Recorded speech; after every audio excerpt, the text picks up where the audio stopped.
დააკავებენ თუ არა რეგიონალური განვითარების და ინფრასტრუქტურის ყოფილი მინისტრი ირაკლი ქარცელაძეს უფლებამოსილების ბოროტად გამოყენების ბრალდებით გუშინ მისი ყოფილი მოადგილე კობა გაბუნია დააკავეს. ქარცელაძის სახლში კი ჩხრეკა ჩატარდა. საქმე საბავშვო ბაღებისა და სკოლების მშენებლობიდან მოპარულ მილიონებს ეხება. კობა გაბუნია სამინისტროში საქართველოს მუნიციპალური განვითარების ფონდის კურატორი იყო. ამ ფონდთან დაკავშირებით უკვე არაერთი მაღალჩინოსანია მიცემული პასუხისგებაში. მათ შორის ფონდის აღმასრულებელი დირექტორი მას გირაო შეუფარდეს. ფინანსური სამსახურის უფროსის მოადგილე მია ახალაიამ გუშინ გამართულ სპეციალურ ბრიფინგზე განაცხადა, რომ გაბუნიას და ქარცელაძის სახლების გარდა კიდევ სხვა პირების ქონებაც გაჩხრიკეს. ჯამში 18 ობიექტი. რა ამოიღეს კობა გაბუნიასა და ირაკლი ქარცელაძის სახლებიდან უცნობია. გაბუნიას ადვოკატი ერთ-ერთ მედიასთან ინტერვიუში ამტკიცებდა, რომ მისი დაცვის ქვეშ მყოფის სახლიდან ფული არ ამოუღიათ და მხოლოდ ტელეფონებია ამოღებული. კითხვაზე, მისცა თუ არა მან ჩვენება ქარცელაძის წინააღმდეგ, ადვოკატმა უპასუხა, რომ ჯერ ის არც კი გამოუკითხავთ. ოპოზიციონერი პოლიტიკოსების თქმით, დიდი ხანია ქართული ოცნების ხელისუფლებაში სისტემური კორუფცია არსებობს, რომელიც სინამდვილეში სათავიდან მოდის და ამის შესახებ ბიძინა ივანიშვილი ინფორმირებულია. მათი განმარტებით საზოგადოება ახლა თვალს ადენებს არა კორუფციასთან ბრძოლას, არამედ შიდა დაპირისპირებას და რეკეტს. ოპოზიციაში დარწმუნებულები არიან, რომ ქარცელაძე ერთ-ერთი მთავარი კორუფციონერი მაღალჩინოსანია. რა თქმა უნდა, ქარცელაძე არის კორუფციონერი. ქარცელაძე ძალიან ბევრი ფულს იპარავდა ხელისუფლებაში ყოფნის დროს. ქარცელაძე მარტო ის კი არ არის, რა ქვია, ღარიბაშვილის კაცი. ქარცელაძე არის ქართული ოცნება. როგორც იპარავს ფულს კახა კალაძე, როგორც იპარავს ფულს კახა კალაძის მოადგილე ხმალაძე. რატო დაიჭირეს ქარცელაძის მოადგილე და რატო არიჭირენ კალაძის მოადგილე ხმალაძეს მაგალითად, რომელიც პირდაპირ გამომზიურებულ ნოდარ მელაძის შაბათის გამოძიებებში პირდაპირ დადებულ ფაქტებზე არის ლაპარაკი, როგორი კორუფციონერი არის. ამიტომ არც ერთი წუთი არ დავიჯერებთ რეალურ კორუფციასთან ბრძოლას, სანამ ერთი და იგივე მიდგომას არ დაექვემდებარება ღარიბაშვილის კლანის წარმომადგენლების და კობახიძის კლანის წარმომადგენლების. კიდევ ერთხელ ვამბობ, ეს არის ოპტიკური ილუზია, რომელთაც საქართველოს საზოგადოებას საღერღელს ურევენ და ცდილობენ, რომ შეაყიდონ ეს ამბავი როგორც კორუფციასთან ბრძოლა. ქარცელაძის ნაირი არის აბსოლუტურად ყველა მთავრობის წევრი, რომელიც უზის ივანიშვილს კანცელარიაში დღეს. დღეს რაც ხდება, ძალიან ნათელი მაგალითია იმისი, რომ ამ ქვეყანაში კორუფცია არის სისტემური. იმდენად სისტემური, რომ ჩასულია არა მხოლოდ მინისტრის მოადგილეების, სამსახურის უფროსების, რიგითი საჯარო მოხელეების დონეზე. იმიტომ რომ თუნდაც ის ფაქტი, რაც ახლა გუშინ გვანახეს საგამოძიებო უწყებებმა, ამ პროცესში მინიმუმ ჩართული გარდა მოადგილისა, სამინისტროს დაახლოებით 15 პასუხისმგებელი ადამიანი იქნებოდა. იმიტომ რომ წარმოუდგენელია, ვინც ოდნავ მაინც იცის, როგორ არის მოწყობილი საჯარო სისტემა, ვერ ხვდებოდეს ამას, რამდენ ადამიანში უნდა გაიაროს ამ კორუფციულმა სქემამ. და ისევ ქართული ოცნების მიერ გამოვლენილმა ფაქტებმა, რომელსაც არანაირი საერთო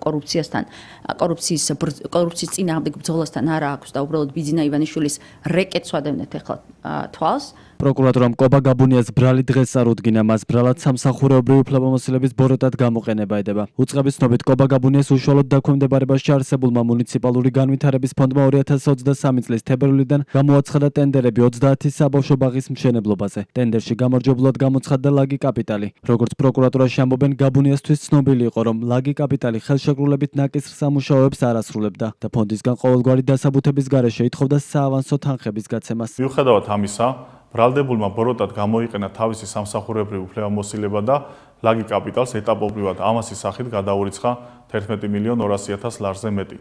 ჩარიცხული თანხებიდან ლაგი კაპიტალის ხელმძღვანელი პირები მართ საწინააღმდეგოდ დაეუფლნენ 9.365.000 ლარს.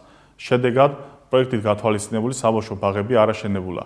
დაკავებულს ბრალდება სისხლის სამართლის კოდექსის 332 მუხლის მეორე ნაწილით წარედგინა. ამავე საქმეზე დაკავებულები იყვნენ მუნიციპალური განვითარების ფონდის ყოფილი აღმასრულებელი დირექტორი დავით ტაბიძე, ფონდის პროგრამის მენეჯერი და ამავე სამსახურის პროექტის მენეჯერი, რომლებმაც უწყების განმარტებით სრულად ითანამშრომლებს გამოძიებასთან და მათ აღკვეთის ღონისძიების სახით სასამართლოს მიერ გირაო შეეფარდათ. აგრეთვე მუნიციპალური განვითარების ფონდიდან 30 საბავშვო ბაღის რეაბილიტაციისთვის გამოყოფილი 9.365.801 ლარის თაღლითურად დაუფლებისა და 1.211.000 ლარის უკანონო შემოსავლის ლეგალიზაციის ფაქტზე დაკავებულები არიან შპს ლაგი კაპიტალის ხელმძღვანელი პირები. ეს არ არის პირველი შემთხვევა, როდესაც კორუფციის ბრალდებით ქართული ოცნების ხელისუფლების ყოფილ მაღალჩინოსნებს აკავებენ. ყოფილი თანაგუნდელების მიმართ კორუფციასთან დაკავშირებით აღძრულ საქმეებს დღეს ქართული ოცნების პრემიერ-მინისტრი ირაკლი კობახიძე გამოეხმაურა და თქვა, რომ ძალიან რთულ წლებში კონკრეტულმა ადამიანებმა ხელის მოთმობა გადაწყვიტეს, რაც მისი თქმით ღალატია. კობახიძეს დღეს კითხეს, როგორ იპარავდნენ ყოფილი მაღალჩინოსნები თანხას ისე, რომ ბიძინა ივანიშვილმა არაფერი იცოდა, რაზეც ოცნების პრემიერმა უპასუხა, რომ გუნდი 2023 წლიდან არის ინფორმირებული კორუფციული საქმეების შესახებ. 2022-25 წლები 2022-24 წლები კონკრეტულად იყო გამორჩეულად მძიმე და რთული ჩვენი ქვეყნისთვის.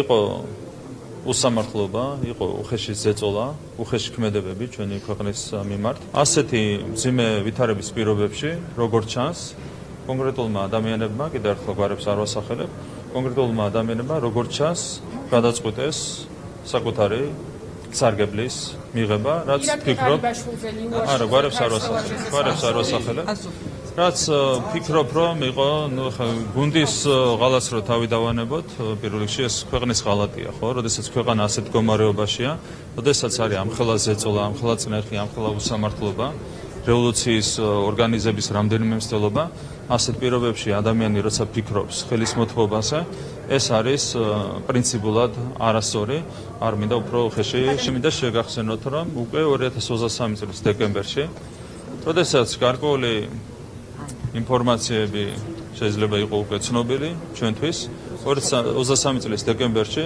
შეგახსენოთ, რომ ბატონი ბიძინა ივანიშვილი დაბრუნდა პოლიტიკაში და ზუსტად ამ შენობაში გააკეთა კონკრეტული განცხადებები და მას ჰქონდა კონკრეტული მინიშნებები და ერთ-ერთი უმთავრესი მინიშნება უკავშირდებოდა სწორედ კორუფციას. ირაკლი ქარცელაძე ინფრასტრუქტურისა და რეგიონული განვითარების მინისტრად 2021 წლის 22 თებერვლიდან 2025 წლის 24 აპრილამდე მუშაობდა. ქართული ოცნების ინფრასტრუქტურის ახალმა მინისტრმა რევაზ სოხაძემ 29 ოქტომბერს ოცნების პარლამენტში სიტყვით გამოსვლისას სამინისტროში არსებულ პრობლემებზე ისაუბრა და თქვა, რომ მუნიციპალური განვითარების ფონდის 214 მიმდინარე პროექტიდან 161 პრობლემური იყო, რომელთა ჯამური ღირებულება 1 მილიარდ ლარს აღემატება. დაკავებული კობა გაბუნია ქარცელაძის დანიშვნის შემდეგ 2025 წლამდე იყო ინფრასტრუქტურისა და რეგიონული განვითარების მინისტრის მოადგილე.